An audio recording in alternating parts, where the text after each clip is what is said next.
the president of the World Bank. They oversee a lot of financial issues that are first and foremost leading the sanction list against Russia.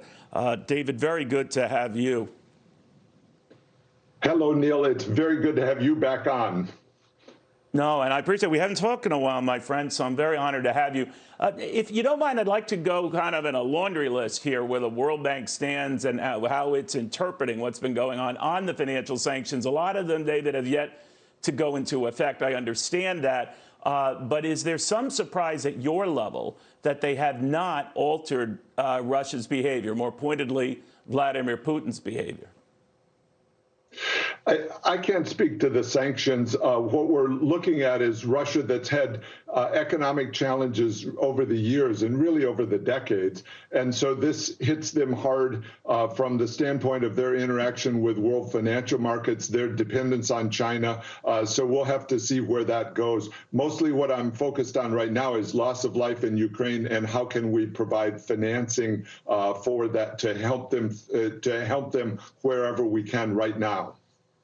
Well, you've certainly got your priorities right, but if you'll just indulge me, I'm curious as to how locked and frozen is it for Russia to get funds that are slated to be frozen, to be locked away from him or Russia? I mean, how does the World Bank work in that regard, shepherding this process?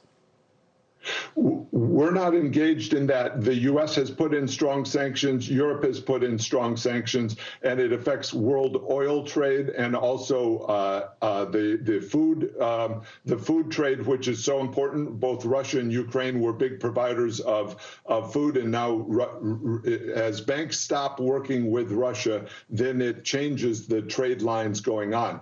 China may be able to make up for some of that by they buy some of the oil, some of the wheat from Russia, but for the total world, it's a huge supply shock that's going on. Yes. So, the World Bank is leading this process to get aid to Ukraine, as you said at the outset here. I just wanted to clarify some of those financial issues up front. But this money, it has to get in. The aid has to get in there. And with, the Russians succeeding at taking a number of ports, the aid of any sort beyond money, it gets to be problematic, doesn't it?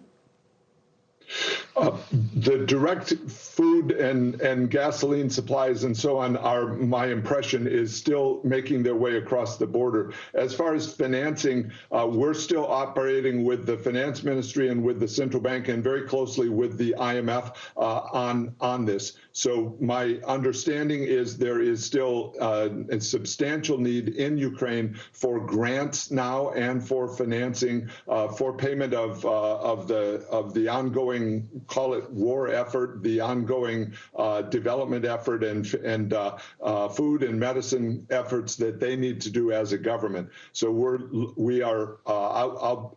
I'm scheduled to speak with President Zelensky this afternoon. We'll be sending to our board today a loan document that started at $350 million. We're expanding that through guarantees that have come in now from Netherlands and from Sweden, and we're looking to have a composite or a package for Ukraine. One of the challenges is the capacity in Ukraine itself. We're working even today with people that are in bunkers in Ukraine in order to have the documents and the channels for the financing safely in place for them to use the money very quickly. I hope that can happen even next week. Now, when you talk about humanitarian aid, David, if the Ukrainians were to take that for their military or to fight the Russians, they would interpret that as humanitarian aid put to good use. Does the World Bank, or working in concert with the International Monetary Fund, have rules on this, or how that money is ultimately used, or that aid is ultimately, taken?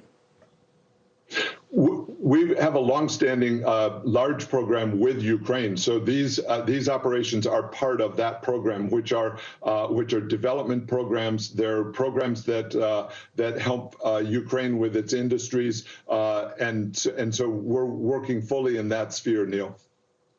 When you were, I think you were on Face the Nation not too long ago, before all of this sort of blew up, in the middle of it blowing up, more to the point, they're expensive. What can organizations like the World Bank, International Monetary Fund, individual central banks around the world do to help out here? Part of the strategy with other central banks working in coordination with the United States is to freeze anything Russia has so that it can't do more harm. We're getting reports, and this might be beyond your purview, that they are playing around in the cryptocurrency market and finding ways around, frozen financial funds. Do you know if that's the case? And do you fear that Russia is doing an end run around the global financial community, the World Bank, IMF, pretty much everyone else?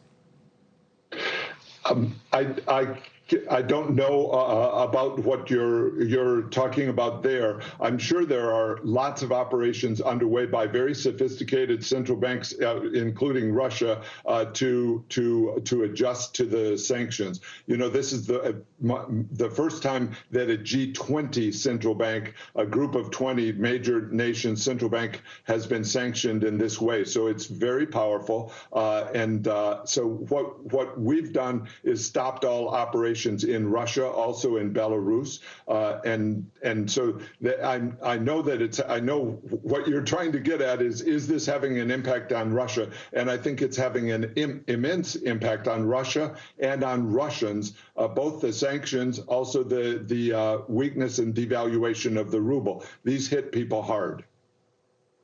I know you don't want to put yourself in a position of taking a leap here that's not quite your purview, but if you think about it, the world is your purview here, and I'm not saying you're being falsely modest, but you have a crucial role in seeing how life resumes after hopefully this ends, hopefully peacefully, hopefully without much more violence. And I'm wondering whether actions that the global financial community has taken against Russia continue, no matter how this ends, particularly when it comes to Vladimir Putin, that it won't be, all right, the Ukraine mess is done, we can resume everything financially we were doing afterwards. It certainly seems to me that there's a global outpouring in favor of Ukraine, and that will have lasting consequences, whatever the outcome of the war. And with regard to Russia, there's a very clear focus on Putin being the source of the problem, and so I'm sure that will last.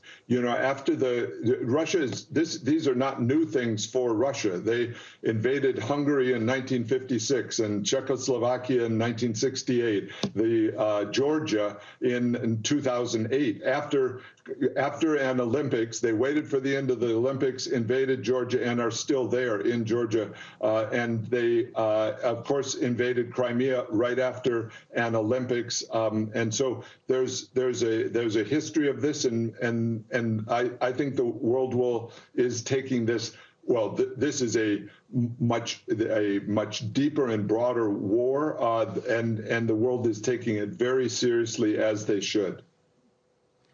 In the end, and you mentioned all those historical examples, when Vladimir Putin does crazy stuff, like with the whole Crimea thing and the Chechnya, kills a lot of innocent civilians and all, the world is rightly outraged, but doesn't seem to be so for long. He always overcomes it. There are sanctions imposed, sanctions he gets around. Then he shows up at G7 meetings that become G8 meetings to include him. International organizations that had seen him as a pariah welcome him back. Are you afraid that happens even here? Not this time, Neil. This is an order of magnitude worse in terms of the decimation and the deaths that are occurring. So I think there will be lasting consequences.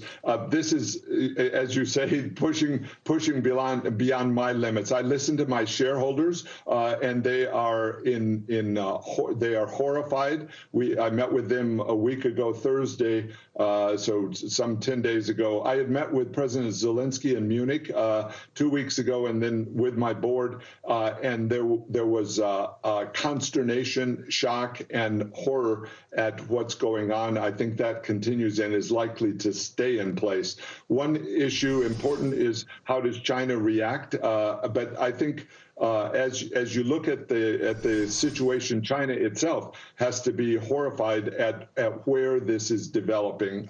That'll be an important issue in how world trade develops. They buy oil from Russia when the sanctions are in place, but can their companies really remain part of the world system when they're so engaged with Russia? We'll have to see how that evolves for China. That's an important issue for the world.